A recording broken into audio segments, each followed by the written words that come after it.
Okay, good morning, everyone, or good evening if you're John in Australia. But yeah, we're here Sunday live, goes live. It's the first episode. I'm Ryan Jenkins, former Welsh champion, and now I'm director of coaching with Table Tennis Wales. The two of my best friends with me, John and Keith, and they'll introduce themselves to you. I'm John Murphy. I was a 5 times Irish national champion, and I'm now currently the head coach of Table Tennis Australia. I'm based in Melbourne and I'm working there with the national teams. My name is Keith Knox. I'm an ex-Irish international table tennis player, represented Ireland at the World Championships, European Championships, currently run Ormo Table Tennis Club and an app called TTFit, so hopefully we're going to learn together. Yes, obviously the idea came about us sharing our knowledge and experiences we've had over the years playing for our clubs around Europe and playing for our countries. And we're going to touch on examples of some of the best players in the world and list some qualities they have. And every episode is going to be a different quality coming through. So the topic today is how good players become great. And I've come up with a couple of notes. I'm sure the guys will add to this. And this list isn't absolute or exhaustive, but it's certain things I believe that players need to get from the good stage to the elite stage.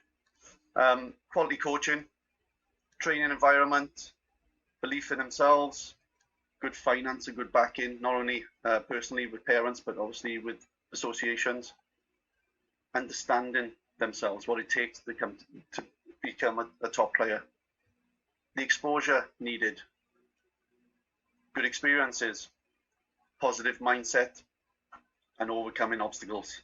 Now, I'm sure the guys will jump in here and add certain things, other ingredients for a top player needs. Anything spring to mind, guys? I think from my side, I think the mentality of the top players is a key. I think from my side, so I think mentality is huge. I think it's a huge characteristic that I think is common in all the top players that we probably will mention later on in this show. But I think the mentality is a huge side for me. Well, I mentioned belief there, right? Being realistic is important, but obviously thinking about your future needs and what it takes to become a top player is vital as well. How do people get the right balance, in your opinion, boys? I think. Sorry, Keith. Go ahead. I think with belief, I think a lot of that starts in the training hall. I think one of the biggest things for certainly the players that we work with is trying to imitate as much as possible the match type scenario. I think certainly whenever I grew up playing table tennis, it was very much time orientated. It was about you're going to do a certain exercise for a certain amount of time. I think now we need to focus more on becoming more goal orientated around our exercises and training. Make it more match specific, play points. Trying to imitate that match feeling and sort of feeling that little bit of stress or a little bit of uncertainty in your training more often, I think will serve you well whenever you're playing in important matches and crucial moments. Well, if I come back to you, John, you're a good player. And like the same of us, we all got to a good level, but not a great level in terms of top 10 in the world, top 50 in the world, for an example. What was the difference? What was missing, do you think, in your career? When I look now as a coach, I think being able to learn new skills was important. When I see the top players and I've seen them, as you said at the start, Ryan, going from good players to great players or from intermediate players to good players, I see that they're the players who are able to learn the quickest. They're able to take new techniques, they're able to take advice from the coach, and they're able to put that into practice. And I find, if you say specifically to me, and I know there's a lot of players in and around the same way that I felt, you find it difficult to make that next step because to learn those skills or to put them into practice became difficult. And I think that's a huge thing that I've seen from players that I've seen go through these levels and really make it up there to even the top 20 in the world. I've seen some of those players in the practice hall when they weren't that level, and simply for me that was the thing. They were able to adapt and put those things into practice. So I think that's a huge thing. Well, let's get a real life example. I know Keith got a bit of footage there to bring up as well, but let's say Liam Pitchford, right? So we all know Liam very well. We've seen his progression right from a young kid through to now one of the best players in the world. And even playing against him in the British tournaments when he was younger. There was a sense that he was obviously a good player. He was, he had the attributes of what it takes to be a good player. But what catapulted him to be a great player? What was the ingredients that he done? For me, it was his confidence. I watched him play players like Mitsutani, Samsonov in some of the biggest tournaments in the world. He didn't feel like he was out of place. He knew that belief inside him that he could beat these players, and that's obviously when he did. That pushed him up to a new level, totally. I think you agree with that? I completely agree with that. Actually, I've only played Liam once, and I think he was about 11 or 12 at the time when I played him. And the thing that struck me is I think I was 17, 18 at the time. Quite a decent junior, but it was remarkable the confidence that he had, and there was no point against anybody did he believe that he couldn't win. And he was even back at that age, he was heavily unfavored against a lot of better players, but never once did he show that in his characteristics and his in his belief. And the other thing I would say is that I think that he is a phenomenal player at sort of capturing the opportunity and the moment. He's certainly not a bottler by any means. He takes the opportunities with both hands, and he usually succeeds. That was one of the things I found difficult. I had opportunities to beat certain players who were top players in my day, and I couldn't take that next step. I felt fearful of taking on some of them, and he's obviously taken on the best players in the world, Marlon, for instance, and these guys. No problem. Timo Boll, and he's up there with the best. Harry Moto and the ones in the top 10 in the world today. And would you say, Ryan, that? Oh, sorry, John. It's interesting to say that, Ryan, about taking your chances. I just thought back of my memories of pitch, and I remember English Open. Maybe he was 16. He beat Liu Song, took his chance. That would have been a big win then. I think Liu Song was around the top 100 in the world. And then you go on another year, 17, he beats Gao Ning in the Commonwealth Games final. And then at 18, at the European Championships in Poland, he beat Samsonov. So, what strikes to me is he was always hungry to take down those big guys, to take a scalp. And as you say, Ryan, it's, taking your chance. And he's always been able to do that. He's beaten Zhu Xin, he's beaten Ma Long, he's beaten Harry Moto. He's just followed that trend from that belief that he had as a 15, 16-year-old, So, I would say it's hunger to win and hunger to beat good players. Well, let's have a look at two other examples, Timo Boll and Vladimir Samsonov. Obviously great players right through their careers, where they were top cadets, top juniors, and obviously top seniors. And like someone like Timo Boll, I played him, we were both juniors at the same time. He was a little bit younger than myself. But when he walked in the hall, everyone would look at him, everyone would sort of like see what he was about. He had such good confidence in himself. Wasn't particularly fantastic flair player, but he'd done the job. And obviously, as he became bigger and better and more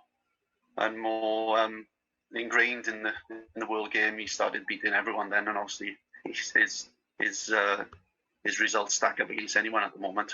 I think the thing that's very unique, in my opinion, about Timo, he doesn't hit the ball as hard as some of the top players.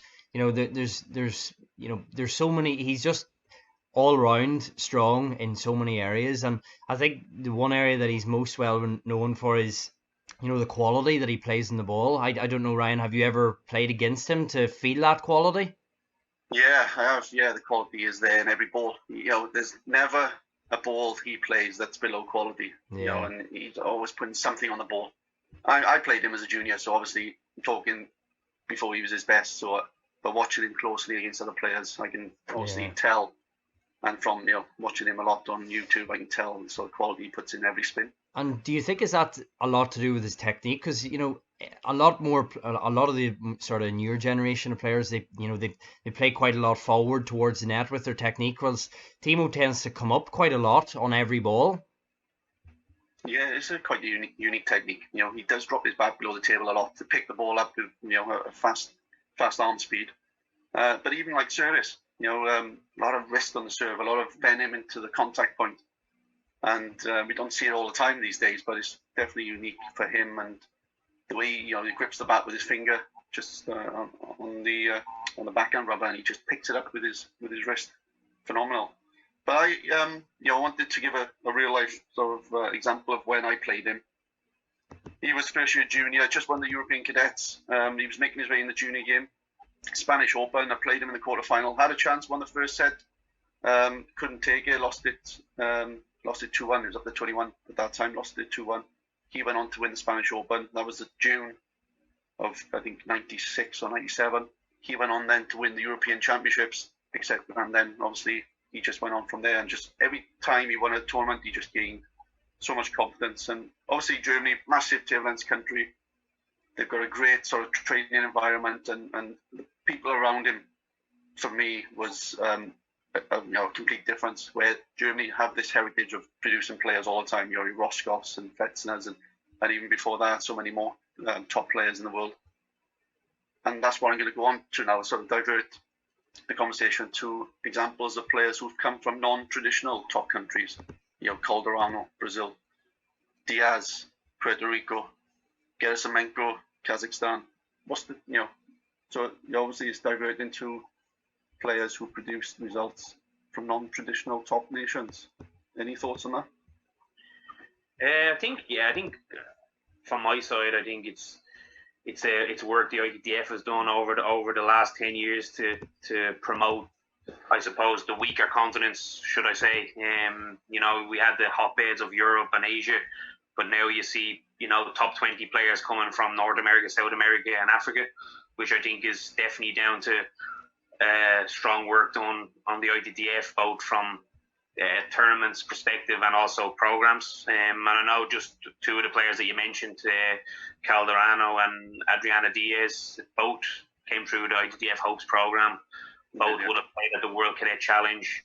So they've kind of gone through that pathway, and we see them now coming into the top 20, top 25 in the world. I know Calderano's top 10 in the world, and Adriana's probably top 25 at the moment. So, yeah, I think, to my mind, I think that's the opportunity that players have to now play on the world stage, and we're now seeing players come from countries that we wouldn't expect.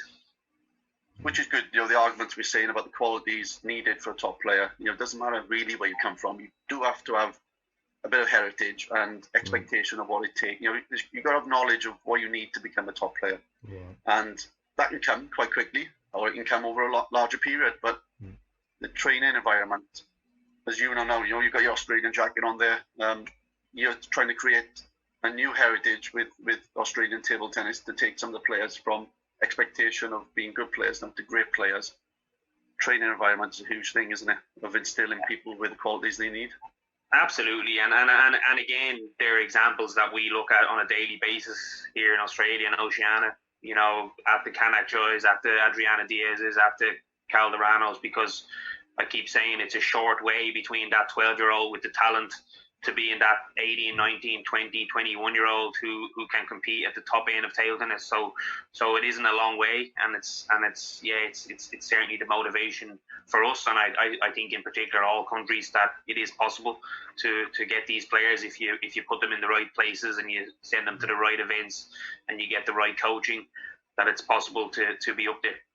Well, exposure was one of the qualities I listed. It's easier in some respects for Australia. Exposure, you get to the biggest events, World Cups, Olympic Games, you have to qualify, obviously. It's not a given. You still got to do the work to get there, but you're in the mix with some of the best players in the world, and that's been an important part for me.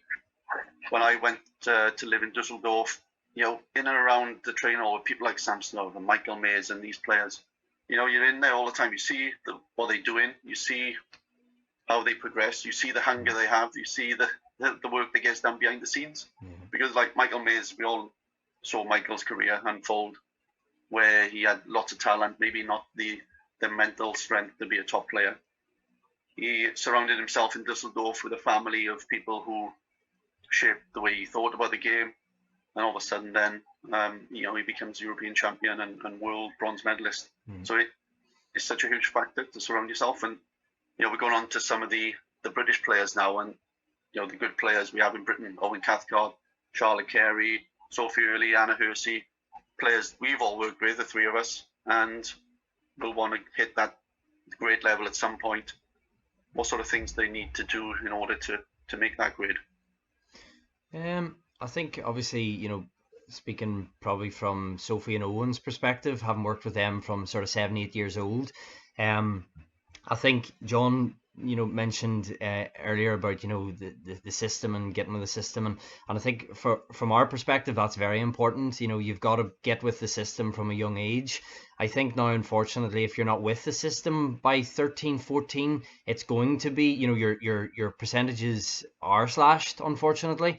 And I think for us, we tried to make sure with Owen and Sophie in particular, that they were recognised as an 8, 9-year-old, 10-year-old. And I think once they got with the system, the ITTF rough diamonds, all of the ET2 camps that they were attending, they're getting recognised, but also they're rubbing, they're rubbing off and getting qualities from the best in Europe. And I think the more you surround yourself, as you said with Mies, the more you surround yourself with the best in the world, the more likely you're to become the best in the world, because it's not, it's not a surprise to you. And also you're given the opportunity to pick up on traits that they maybe possess that, we can't offer here. And particularly from a small country like Ireland and a small club, we need all of those little traits, to make the difference. So why can't we in the UK? England were such a top nation when we were all youngsters. Alan Cook, Desmond Douglas, Carl Preen. I know that's not Wales and Ireland per se, but the country next to us. And then all of a sudden, all our best players are having to go to live in France and Sweden and Germany. And why is that? What can we, what are we doing wrong?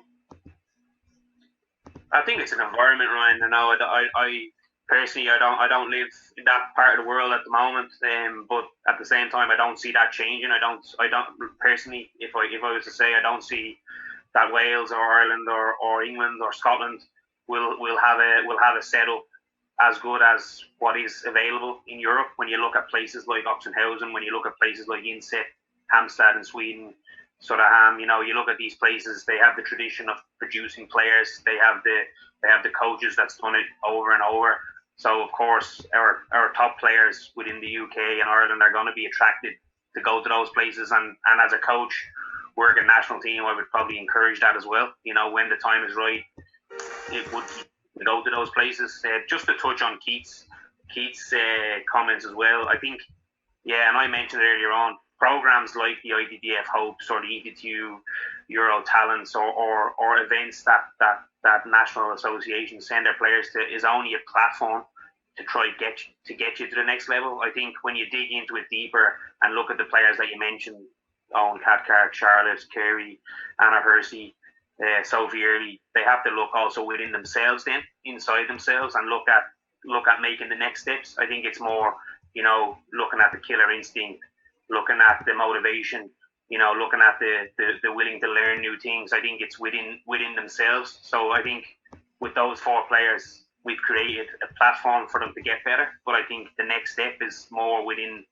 inside what they do and how they see table tennis and how much they're motivated. So I think it's an interesting place for all those players, and I'm interested to watch in and see if they can take the next step. Yeah, well, we, obviously Charlotte, from my point of view, has got into the top 100. She's not there quite now, but she has been in the top 100. She plays Champions League for a Spanish club. She's living in Sweden in a great training environment in Sweden. So she's hitting the right places for her at the moment. She will need to move on and deal with sort of aspects of the game that need improving. Anna, top 10 in the world, top 10 in Europe as a cadet, same as Sophie. They're winning titles in the Swedish Open and the Czech Open and these sort of things. So they're in the right hitting zones. And same with Owen. We were there, John, when I'm sure Keith was watching him online when he won his title in Sweden recently in the junior Swedish Open. So they can't stop still, is my point. They have to keep building, because the cadet game and then the junior game is on one platform. They have to keep building. So what sort of things do they need to put into place? Is it belief in themselves? Because they've had belief on that stage. They need belief now on a bigger stage, don't they, in the world, on the senior game. I think for Owen, obviously, he's now training full time in Sweden, and he's surrounded by some great coaches over there. unfortunately, if he was to stay here, I don't think he would make it as a table tennis player, unfortunately. And we recognized that for quite some time. We actually thought we'd probably sort of keep him improving maybe until 13 or 14, and at which point he's going to have to make that decision. So I guess for him to get to the next level, it'll just be a case of now not just focusing on table tennis, but I think for my own playing career, I think I neglected the areas outside of the training hall. The stretching, the flexibility, the nutrition, just the general fitness. And I think Owen probably would also agree with me, that's probably one of the areas. He's an absolute machine in the training hall. He'll train harder than anybody else. So I think for our players in particular, I think they've got to focus more on those other aspects, because I do think notoriously those are the areas that we don't do so great and we don't, put enough emphasis on. I don't know your thoughts on that, guys. Yeah, I agree with you, obviously. And finance, I've got as a quality of being a great player. Not only personal finance or family finance, but organizational finance, and that's what's needed obviously to get to the game itself. That's what's needed to get to the best ITTF tournaments. You need finance to get there. They are expensive. There are a lot of them, so you have to pay out the bucks. And if the country can't do it, you have to do it personally. What do you think about how finance impacts on someone's development? Yeah, I think it's very important, obviously, to have the backing to be able to do what you want to do. I think it's probably one of the most critical things that makes a good player. I don't think anybody who's in the top end of the game now didn't have a good backing or a good support from a personal or family side or a national association. I would like to touch on one more point, though, Ryan, that you made, is that I think you spoke about the four guys, the girls and Owen. I think attention to detail for them now is important. I think not flying around playing tournaments all the time. Putting emphasis on good blocks of practice, and then good blocks of competition, and then good blocks of practice. So it's also discipline to have your schedule right. And I also think a big thing from my side, and maybe even looking at the more older ones like Owen and Charlotte, is also managing the wins and managing the losses, understanding that. So managing that well, I don't make it specific to them. I think it's specific to all players that are in their position, trying to make their way at that level of play. And we know Charlotte's already been in the top 100, and, I think she's a huge competitor. But managing when you do have that really good win, and then also managing when maybe it doesn't go so well for you. So trying to keep that level balance, I think is a crucial for players at that level. John, you're in Australia now. What sort of talent is grabbing you at the moment? Who do you think can make the grade? What we're talking about being a great player in the future? Yeah, well, obviously, firstly, we what's happening down here is we obviously qualified 2 teams for the Olympics, and it was cancelled. So obviously, we were kind of full steam in preparation for that. Obviously, with it coming up in July 2020, but with that being pushed out now another 18 months, we're able to go back and start working with the young talents again. I know, Ryan, I was with you in Swedish Open and Czech Open. You would have seen 2 of our biggest talents, Finn Liu and Nicholas Lom. Again, two boys who came through the Hopes program, one after the other, and they're right up there at the top of the men's game. Nicholas actually finished 3rd at the Olympic trials in January, so was unlucky not to take one of the first 2 spots in the team. But both of those guys, real big talents for us in terms of trying to make that grade. But like anything, it's can they get the right opportunities from Australia? So to make the move to Europe or somewhere in Asia is probably imminent.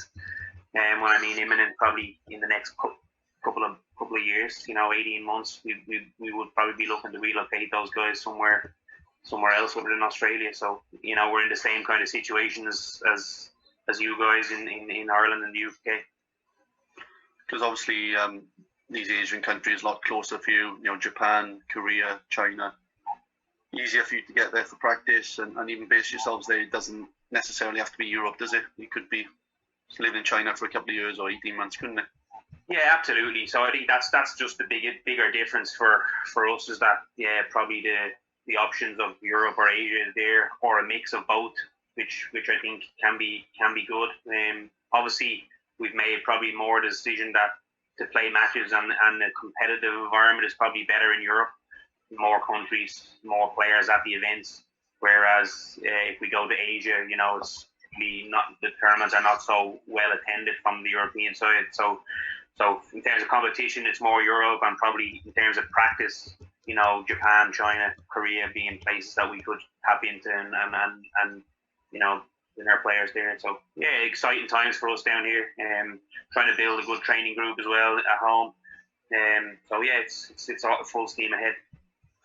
Keith, obviously in lockdown, there's obviously time to adjust and review things that have happened so far. From a club point of view, and you're a very successful club in UK, what type of things are you planning in order when lockdown finishes? What are you planning on to bring to the club? At the minute, it's given us certainly a lot of time to think about things we can do better, and it's sort of, I think one of the main focuses will be, is actually look at potentially splitting some of our groups up a little bit, and improving the quality with maybe smaller groups. But I think obviously there's been quite a lot going on in the club recently, with the Senior British League also being postponed, and so obviously we're a little bit disappointed at that, because we had hoped to maybe get first, second. We were certainly in with a very good chance. But going forward next year, obviously looking back at the British League, and we have a couple of very good kids. Obviously the primary school championships was cancelled this year, and we obviously we had won the girls last year, but we actually have a better girls team this year, and they were very disappointed, and they had their goals set on it. So there'll definitely be a little bit of disappointment, because there was a lot of big tournaments coming up, Europeans, and there's a lot of things there that will unfortunately now be cancelled. So it'll be just sort of redirecting that focus into next season, and trying to improve on it, and move on from the disappointment of things not being finished. I suppose one of the good things, there's going to be a lot of hungry players and coaches out there wanting to get back in the hall and put things right. It's been a bad sort of period for a lot of people in sport, and it's given me a chance to watch a lot of things on Netflix. Michael Jordan and his program on Netflix, and other top athletes, how they deal with becoming great athletes. And the discussion here is sort of centered around a puzzle we have, and all the pieces have to fit together. There's lots of elements that take an athlete to become the best athlete, or even a great athlete, and that puzzle has to be constructed in the right way. And it's obviously not one plan. Everyone's got their different plan and path to the top, but there's so many elements concerning what it takes. And Jenko, are you keeping fit? I'm keeping very fit. I'm keeping active. I'm doing my challenges. I'm trying my best to keep fit, but ready to go. I'm missing table tennis. I'm missing watching table tennis. Watching the young cadets and juniors prosper. I'm missing watching the seniors battle it out. Murphy, obviously, it shows how much we love table tennis. Absolutely. And John, you're obviously doing a lot of Zoom coaching, multi-screen and service. And what sort of things are you working on with the players there? Yeah, we're obviously serve being a key, something that everyone can practice. But we've got a morning physical session every morning at 7 a.m. So circuit training, or some strength and conditioning, some Pilates sessions. So trying to get everyone engaged in that. But we found the Zoom that there is parts of it that we would probably keep post the COVID-19. So again, just to reiterate what Ryan said, I think there'll be a lot more knowledge from both the players and the coaches when we get back into the hall. I think players have had a stop button that was probably needed in the world. We were going at such a fast pace from event to event, from training camp to training camp, and I think actually in terms of table tennis in Australia, in terms of the high performance program, this stop has also had a huge positive, that we can reevaluate where we are. We can put new steps in place and continue the things that we were doing good before the situation. So yeah, I believe it is a positive if you want to take it as a positive. So yeah, I hope we come out the other end and you'll see some really motivated coaches and players in the hall. I think one of the things that I found quite interesting was actually you guys have sort of come together a little bit, and you're inviting other coaches and people to give the groups knowledge. I think that's very unique. Certainly we'll be taking that on board on our end as well. Sharing good knowledge that's what it's about. Learning from others. We've all done it as players and coaches. You pick things that you see in other places around the world and bring it, and put your own sort of slant on it and bring it into your training environment, and that's what it's all about. That's learning for you. So I'd like to bring the first Sunday Live to a close, guys. Keith, John, thank you very much for your time.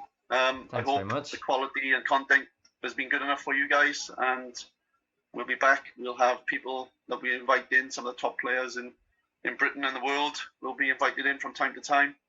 And yeah, keep working at home, stay safe, and we'll see you next Sunday. Thanks very much, boys. Been a pleasure. Thank you, boys. Thank you.